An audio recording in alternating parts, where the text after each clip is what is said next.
let's say take the militia movement.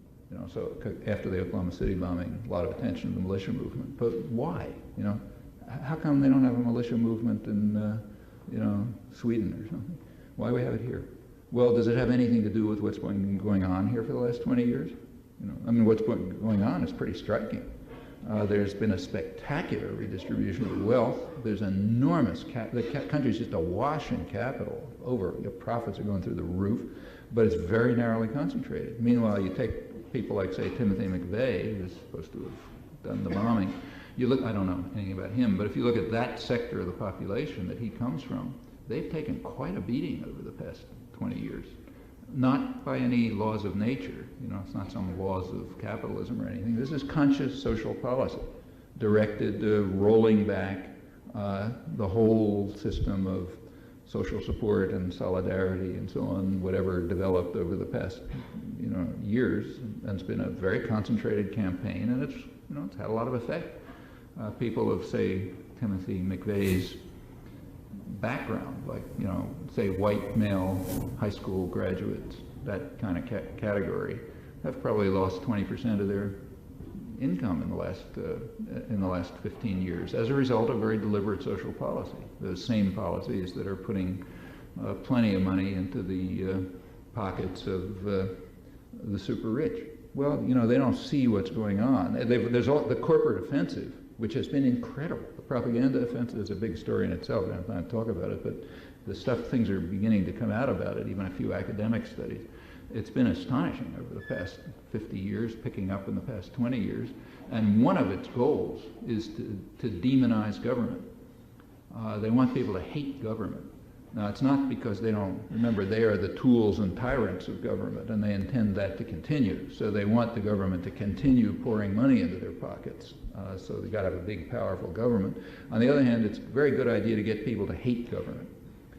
Why? Well, you know, there's plenty of things that the government does that are pretty awful and that you'd like to hate. But that's not why they want you to hate government. They want you to hate government for two reasons. One is because government is, because, as Dewey put it, government is the shadow cast by business over society, and it's better to have people look at the shadow, not the substance. So don't hate the Fortune 500, you know, hate government.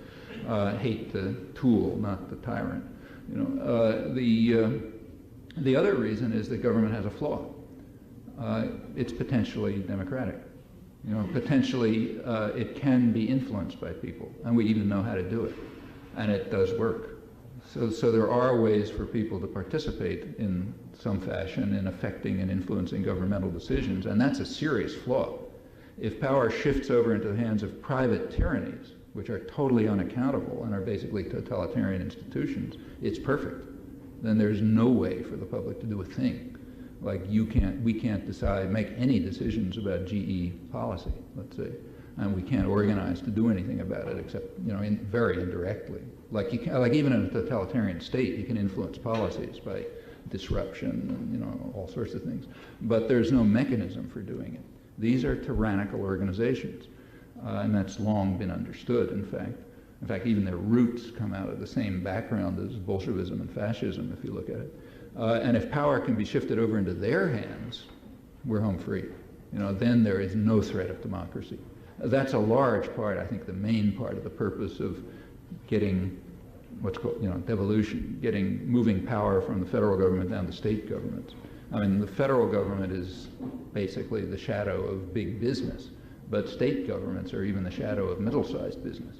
They're very easily manipulated by private power, a lot more than the federal government.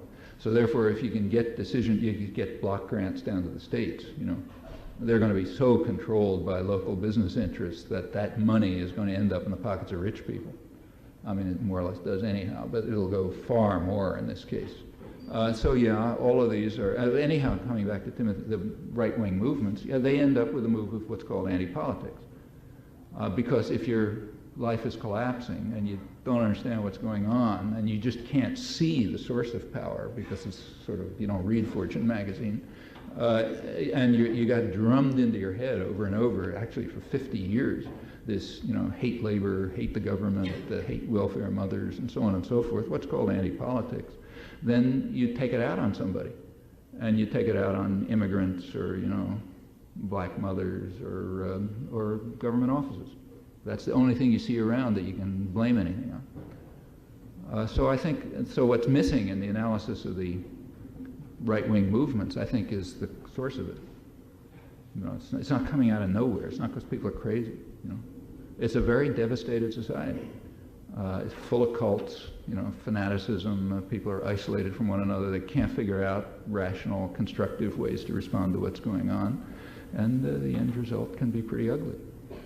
People like Pat Buchanan are exploiting that to the limits, but they're exploiting something that's real, and that's what ought to be discussed, not what he's saying.